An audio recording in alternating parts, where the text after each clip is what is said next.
Alright, this is definitely a toy that I was looking forward to getting. This Bandai / Figure Arts action figure. I don't know why these Asian companies got multiple names. I guess they just love to do that, like Mayfex, Medicom, which one is it? But I'm also doing a few of these premium line toys. This is the reason why I didn't get into Bandai yet, because I'm also, like, my favorite premium line right now is like the Mezco toys with the real fabric, because I'm not that real into looking at joints. And they hide really well on those fabric toys. And this does have a lot of joints, but I'm thinking this is going to be a really good Tony Stark figure. It better be for 65 bucks. The main reason why I got this is because I think he's going to be perfectly in scale with my Comic Cave Iron Man line. So either way, let's check him out.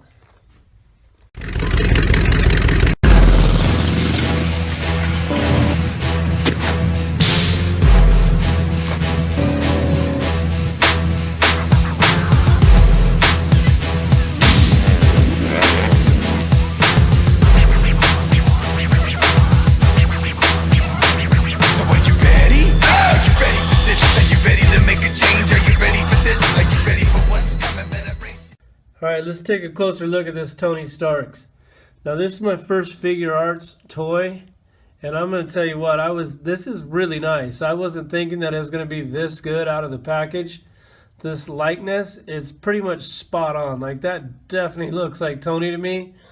The thing I don't like about it is the eyes. They painted them with flat paint. For 65 bucks, you would kind of think that they'd use like a gloss on the eyes. That would have been a nice touch for sure. And on this hair, really nice sculpt on the hair, but they use like a gold paint to highlight it with, and that's not really working. Like, I mean, his hair's shinier than his eyes are, so that's kind of a weird feature there. But the flesh tone on this thing, man, it's just perfect. So the sculpt wise, the paint is perfect.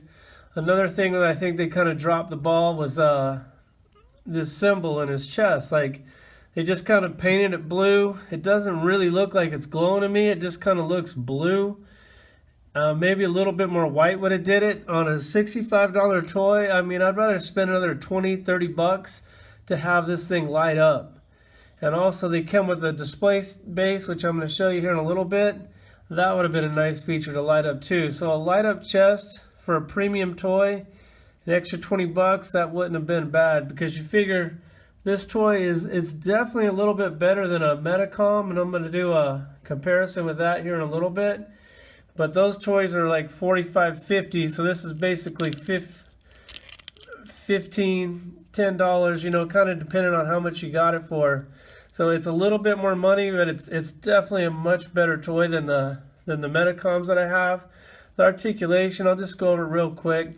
The head is on it's on a ball here. It kind of sticks on the neck, but the neck also moves, the head moves, and it's got these cool shoulder joints, which I really don't think that they needed to do, because it doesn't really move a whole lot. So that's just kind of extra added articulation there, which I think is overkill, because it would have been a lot cleaner toy if they wouldn't have did that. And then they got the ball and socket here. They got the double elbow, which I think they did a pretty clean job on that. It works really well. Also pivots.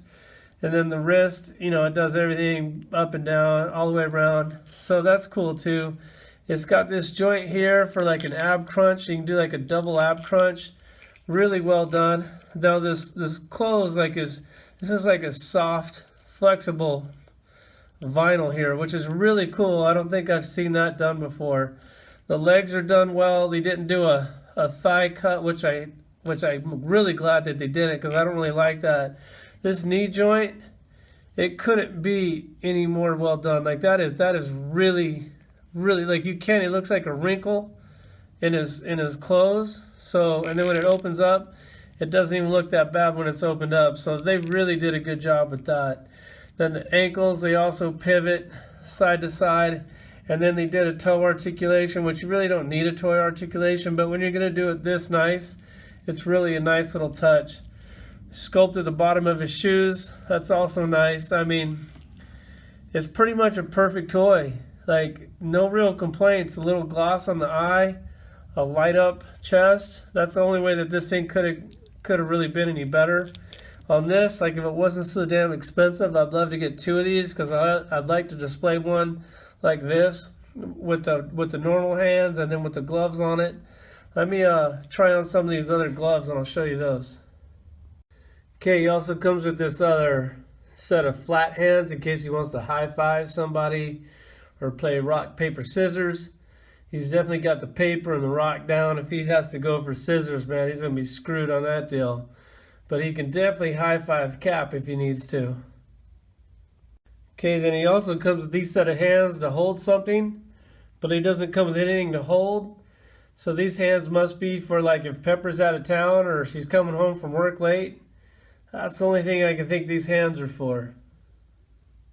Then he also has these glove hands, which these things look like oven mitts, so this is kind of silly. I mean, it's definitely cool that they added them, but is anybody going to display their Iron Man with these things? Like, something like this, I think it would have been a better option to take this out of the package and charge us a little less money. Like, they're cool, but it looks like he's getting ready to grab a plate of cookies out of the oven.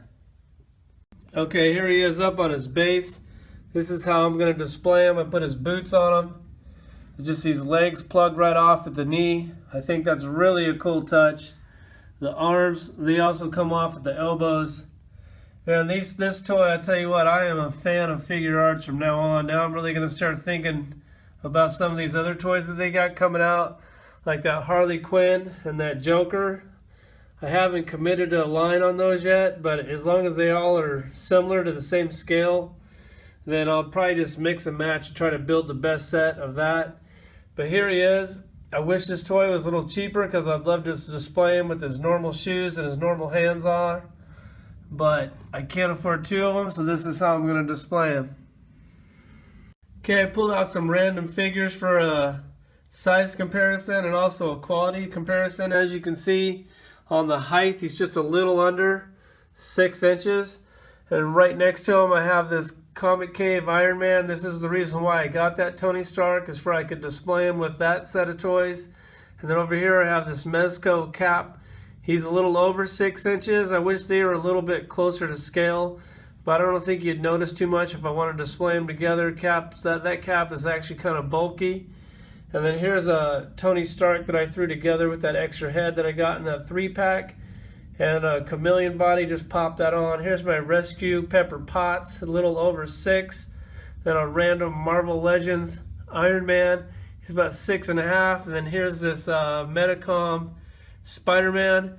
I think that, I thought these were really great toys, but I'm definitely thinking these FigureArts are better toys. Granted, they cost, $15, $20 more, depending on what you're paying for these things. So I guess you're kind of getting what you're paying for. I guess that Spider-Man, I think I paid $50 for him with the magnetic set. And then that was $65. So the price is right there.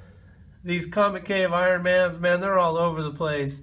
Like some of these things were like $150, some were like $110. And then that cap, that was the San Diego Comic-Con exclusive. That thing was $110. So for $65, I kind of think we're getting what we paid for. Okay, here he is with my Comic Cave Iron Man collection. I think he really fits in nice with this set. This is the reason why I even bought him. Like, he's perfectly in scale. The base looks pretty cool over here. And he fits right in with this set. I cannot wait till these guys pull out that Hulkbuster. Been waiting like 2 years for that thing. It's going to cost $400. It's kind of steep. A little bit more than I want to spend. But I definitely need that thing in my collection. Thanks for watching.